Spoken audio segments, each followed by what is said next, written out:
50 وقت کی نمازیں فرض کیں۔ حضور صلی اللہ علیہ وسلم اس عطیہ ربانی کو لے کر حضرت موسیٰ علیہ السلام کے پاس آئے تو انہوں نے پوچھا کہ اللہ تعالیٰ نے آپ کی امت پر کیا فرض کیا ہے؟ آپ نے فرمایا 50 وقت کی نمازیں فرض کی ہیں۔ حضرت موسیٰ علیہ السلام نے کہا آپ اللہ کے حضور دوبارہ جائیے اور آپ صلی اللہ علیہ وسلم کی امت اس کی متحمل نہیں ہو سکتی۔ حضور صلی اللہ علیہ وسلم واپس گئے اور اللہ تعالیٰ نے اس کا ایک حصہ کم کر دیا۔ آپ واپس آئے تو حضرت موسیٰ علیہ السلام نے دوبارہ عرض کیا کہ اللہ کے ہاں جانے کا مشورہ دیا کہ آپ کی امت اس کی بھی طاقت نہیں رکھتی۔ آپ صلی اللہ علیہ وسلم تشریف لے گئے تو اللہ تعالیٰ نے ایک حصے کی پھر تخفیف کر دی۔ حضرت موسیٰ علیہ السلام نے پھر کہا کہ آپ صلی اللہ علیہ وسلم کی امت میں اس کی بھی قوت نہیں۔ آپ پھر گئے تو اللہ تعالیٰ نے اس تعداد کو گھٹا کر 5 وقت کر دیا اور ارشاد فرمایا گو نمازیں 5 وقت کی ہوں گی لیکن ثواب ان کو 50 نمازوں کا ملے گا کیونکہ میرے حکم کی تغیر و تبدیل نہیں ہوتی۔ سبحان اللہ۔ حضرت موسیٰ علیہ السلام نے مزید کمی کے لیے حضور صلی اللہ علیہ وسلم کو پھر جناب باری میں جانے کا مشورہ دیا لیکن آپ نے فرمایا اب مجھے شرم آتی ہے۔ اس کے بعد آپ صلی اللہ علیہ وسلم کو سدرۃ المنتہا کی سیر کرائی گئی جو ایسے مختلف رنگوں سے ڈھکا ہوا تھا جن کو آپ جان نہیں سکے۔ پھر آپ صلی اللہ علیہ وسلم کو حضرت جبرائیل علیہ السلام جنت میں لے گئے۔ وہاں آپ صلی اللہ علیہ وسلم کو موتی کی عمارتیں نظر آئیں اور آپ صلی اللہ علیہ وسلم نے دیکھا اس کی مٹی مشک کی ہے۔ خطبہ حدیث میں واقعہ معراج کے متعلق یہ اصح الروایات ہے۔ اس کے بعد حضرت مالک بن عصا رضی اللہ عنہ کی روایت کا درجہ ہے۔ اس روایت میں بہت سی باتیں پہلی روایات سے زائد ہیں جو اضافہ نہیں بلکہ اجمال و اختصار کی وضاحت اور تفصیل ہے۔ حضرت ابو ذر رضی اللہ عنہ کی روایت میں اس کی وضاحت نہیں کہ آپ اس وقت بیدار تھے یا خواب میں تھے لیکن اس میں یہ کہ آپ خواب بیداری کی درمیانی حالت میں تھے۔ پہلی روایت میں ہے کہ آپ صلی اللہ علیہ وسلم نے دیکھا کہ آپ صلی اللہ علیہ وسلم کے گھر کی چھت کھلی اور جبرائیل علیہ السلام نازل ہوئے، اور اس روایت میں کہ آپ حتیم یا حجر میں لیٹے ہوئے تھے۔ یہ حتیم یا حجر ایک ہی مقام کے 2 نام ہیں۔ حضرت ابراہیم علیہ السلام نے کعبے کی جو عمارت بنوائی تھی وہ سیلاب سے کئی دفعہ گر چکی تھی اور پھر بنتے رہی۔ اس طرح قریش نے اپنے زمانے میں جب حضور صلی اللہ علیہ وسلم ابھی رسول نہیں بنائے گئے تھے ایک سیلاب سے عمارت گر گئی تھی۔ قریش نے اس کو دوبارہ تعمیر کرنا چاہا تو سرمایہ کی کمی کے باعث ایک طرف اندر کی تھوڑی سی زمین چھوڑ کر دیوار کی طول کو کم کر دیا۔ اس طرح کعبے کی تھوڑی سی زمین 4 دیواری سے باہر رہ گئی اور آج تک اسی طرح ہے۔ اس زمین کا نام حجر اور حتیم ہے۔ قریش کے نوجوان اور روسا اکثر یہاں رات کو سویا کرتے تھے۔ حضور صلی اللہ علیہ وسلم بھی کبھی کبھی یہاں آرام فرمایا کرتے تھے۔ جس شب کو معراج ہوئی آپ اسی مقام پر استراحت فرما رہے تھے۔ بیداری اور خواب کی ایک درمیانی حالت تھی کہ آپ صلی اللہ علیہ وسلم نے دیکھا کہ آپ کے گھر کی چھت کھلی اور جبرائیل علیہ السلام نازل ہوئے۔ ان کے ساتھ چند اور فرشتے بھی تھے اور آپ کو چاہے زمزم کے پاس لے کر وہاں آپ کے سینے مبارک کو چاک کیا اور قلب اطہر کو آب زمزم سے دھویا۔ اس کے بعد سونے کا ایک تشت ایمان و حکمت سے معمور لایا گیا۔ جبرائیل امین نے ایمان و حکمت کے اس خزانے کو آپ صلی اللہ علیہ وسلم کے سینے میں رکھ کر اس کو برابر کر دیا۔ اس کے بعد ایک متوسط قد کا جانور براق نامی لایا گیا جس کی تیز رفتاری کا یہ حال تھا کہ اس کا ہر ایک قدم وہاں پڑتا تھا جہاں نگاہ کی آخری حد ہوتی تھی۔ مسند احمد میں براویت انس اور ترمذی میں ابن جریر طبری میں ہے کہ آپ صلی اللہ علیہ وسلم نے اس پر سوار ہونے کا قصد کیا تو اس جانور نے شوخی کی۔ جبرائیل امین نے کہا کیوں شوخی کرتا ہے؟ تیری پشت پر آج تک محمد صلی اللہ علیہ وسلم سے زیادہ اللہ کے نزدیک برگزیدہ کوئی دوسرا سوار نہیں ہوا۔ یہ سن کر براق پسینہ پسینہ ہو گیا۔ ترمذی نے یہ روایت نقل کر کے لکھا روایت کے بعض الفاظ میں نکارت اور غرابت ہے۔ الغرض آپ صلی اللہ علیہ وسلم اس پر سوار ہو کر بیت المقدس آئے۔ براق کو اس کلابہ میں باندھ کر جس میں سابقہ انبیاء اپنی سواریاں باندھا کرتے تھے۔ آپ صلی اللہ علیہ وسلم مسجد اقصیٰ کے اندر قدم رکھا اور وہاں 2 رکعت نماز ادا کی۔ حضرت شداد بن اوس رضی اللہ عنہ کی روایت ہے کہ نبی کریم صلی اللہ علیہ وسلم نے فرمایا کہ راستے میں ایسی زمین پر گزر ہوا جس میں کھجور کے درخت بکثرت تھے۔ جبرائیل امین نے کہا یہاں اتر کر نفل نماز پڑھ لیجئے۔ میں نے براق سے اتر کر نماز پڑھی۔ جبرائیل امین نے کہا آپ کو معلوم بھی ہے کہ آپ نے کس جگہ نماز پڑھی؟ میں نے کہا مجھ کو معلوم نہیں۔ جبرائیل امین نے کہا آپ نے یثرب مدینہ طیبہ میں نماز پڑھی جہاں آپ کی ہجرت کریں گے۔ بعد ازاں یہاں سے روانہ ہوئے اور ایک زمین پر پہنچے۔ جبرائیل امین نے کہا یہاں بھی اتر کر نماز پڑھیے۔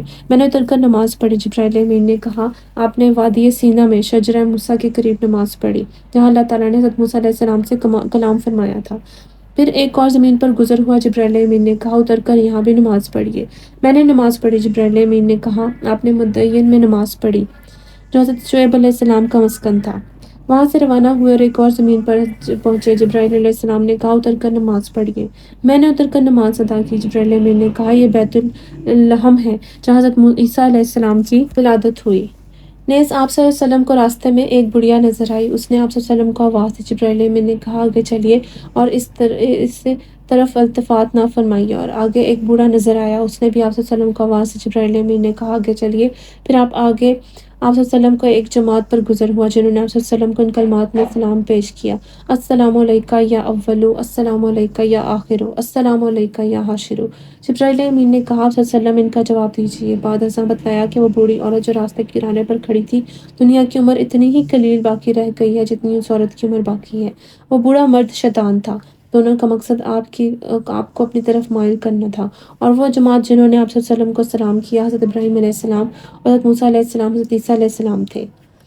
بخاری صحیح مسلم میں حضرت ابن عباس سے روایت ہے کہ حضور اکرم صلی اللہ علیہ وسلم نے فرمایا، شب معراج میں موسیٰ علیہ السلام اور دجال اور خازن نار یعنی داروغہ جہنم کو دیکھا جس کا نام مالک ہے۔ اور صحیح مسلم میں حضرت ان سے روایت ہے کہ آپ صلی اللہ علیہ وسلم نے ارشاد فرمایا، میرا گزر حضرت موسیٰ علیہ السلام پر ہوا، دیکھا کہ وہ قبر میں کھڑے نماز پڑھ رہے ہیں، سبحان اللہ۔ نیز راستے میں آپ کا ایسی قوم پر گزر ہوا جن کے ناخن تانبے کے تھے اور وہ اپنے چہروں اور سینوں کو ان ناخنوں سے چیرتے تھے۔ جبرائیل امین نے بتایا یہ لوگ وہ ہیں جو آدمیوں کا گوشت کھاتے تھے، یعنی ان کی غیبت کرتے ہیں اور ان کی عزت و آبرو پر حلف گیری کرتے ہیں۔ نیز حضور صلی اللہ علیہ وسلم نے ایک شخص کو دیکھا کہ خون کی نہر میں تیر رہا ہے اور پتھر کو لقمہ بنا بنا کر کھا رہا ہے۔ جبرائیل نے بتایا یہ سود خور ہے۔ نیز آپ کا ایک ایسی قوم پر گزر ہوا جو ایک ہی دن میں تخم ریزی کر لیتے ہیں اور اسی دن کاٹ بھی لیتے ہیں، اور کاٹنے کے بعد کھیتی پھر ویسے ہی ہو جاتی ہے جیسے پہلے تھی۔ جبرائیل امین نے فرمایا یہ لوگ اللہ کی راہ میں جہاد کرنے والے ہیں، ان کی ایک نیکی 700 نیکیوں سے بھی زیادہ ہو جاتی ہے، اور یہ لوگ جو بھی خرچ کرتے ہیں اللہ تعالیٰ اس کا نعم البدل عطا کرتا ہے۔ پھر آپ صلی اللہ علیہ وسلم کا گزر ایک اور قوم پر ہوا جن کے سر پتھروں سے کچلے جا رہے تھے، کچل جانے کے بعد پھر ویسے ہی ہو جاتے جیسے پہلے تھے۔ اسی طرح یہ سلسلہ مسلسل جاری تھا۔ آپ صلی اللہ علیہ وسلم نے پوچھا یہ کون لوگ ہیں؟ جبرائیل امین نے کہا یہ فرض نماز سے کاہلی کرنے والے ہیں۔ پھر ایک اور قوم پر گزر ہوا جن کی شرمگاہوں پر آگے پیچھے چیچڑے لپٹے ہوئے ہیں اور اونٹ بیل کی طرح چرتے پھرتے ہیں، سریغ اور سقوم یعنی کانٹوں اور جہنم کے پتھر کھا رہے ہیں۔ آپ نے پوچھا یہ لوگ کون ہیں؟ جبرائیل امین نے کہا یہ وہ لوگ ہیں جو اپنے مال کی زکوٰۃ نہیں دیتے تھے۔ پھر آپ صلی اللہ علیہ وسلم نے ایک ایسی قوم پر گزر ہوا جن کی آگے ایک ہانڈی میں پکا گوشت اور دوسری ہانڈی میں کچا سڑا ہوا گوشت کھا رہے ہیں۔ یہ لوگ سڑا گوشت کھا رہے ہیں اور تازہ پکا گوشت نہیں کھاتے۔ آپ صلی اللہ علیہ وسلم کو بتایا گیا کہ یہ وہ لوگ ہیں جن کے پاس حلال اور پاکیزہ عورت یعنی بیوی موجود ہے، مگر وہ زانیہ اور بدکار عورتوں کے ساتھ شب باسی کرتے ہیں۔ پھر آپ صلی اللہ علیہ وسلم کا گزر ایک قوم پر ہوا جس نے لکڑیوں کا ایک بڑا بھاری گھٹا جمع کر رکھا ہے اور اس کے اٹھانے کی طاقت نہیں، مگر لکڑیاں لا لا کر اس میں اور اضافہ کیے جا رہے ہیں۔ جبرائیل امین نے کہا یہ وہ لوگ ہیں جن پر حقوق اور امانتوں کا بار گراں ہے جن کو وہ ادا نہیں کر سکتے اور اس کے باوجود مزید بوجھ اپنے اوپر لادتے جاتے ہیں۔ پھر آپ صلی اللہ علیہ وسلم کا ایک اور قوم پر گزر ہوا جن کی زبانیں اور بسیں لوہے کی کینچیوں سے کاٹی جا رہی ہیں، اور جب کٹ جاتی تو پھر پہلے کی طرح صحیح و سالم ہو جاتی۔ اس طرح یہ سلسلہ جاری ہے، ختم ہونے نہیں پاتا۔ جبرائیل امین نے کہا یہ آپ کی امت کے وہ خطیب و نواز ہیں جو دوسروں کو نصیحت کرتے ہیں، خود عمل نہیں کرتے۔ پھر آپ صلی اللہ علیہ وسلم کا گزر ایک ایسے مقام سے ہوا جہاں نہایت خوشگوار اور خوشبودار ہوا چل رہی تھی۔ جبرائیل امین نے کہا یہ جنت کی خوشبو ہے۔ بعد ازاں ایسے مقام پر گزر ہوا جہاں سے بدبو محسوس ہوئی۔ جبرائیل امین نے کہا یہ جہنم کی بدبو ہے۔ بظاہر یہ تمام واقعات سیر سماوات سے پہلے کے معلوم ہوتے ہیں، اس لیے کہ روایت میں ان واقعات کا ذکر براق پر سوار ہونے کے متصل بعد اور مسجد اقصیٰ میں پہنچنے سے پہلے ملتا ہے۔ اس لیے قرینِ قیاس یہی ہے کہ یہ واقعات عروج سما سے پہلے پیش آئے۔ ممکن یہ ہے کہ مختلف اعمال کی صورت مثالی ہوں یا عالم برزخ کے مناظر ہوں، واللہ اعلم۔ الغرض مسجد اقصیٰ میں نماز سے فراغت کے بعد انبیاء سابقین سے ملاقات رہی جو یہاں آپ صلی اللہ علیہ وسلم کی تشریف آوری کے موقع پر جمع تھے۔ اولو العزم انبیاء کرام میں بعض نے مختصر طور پر اللہ کی حمد و ثنا اور اپنا تعارف کروایا۔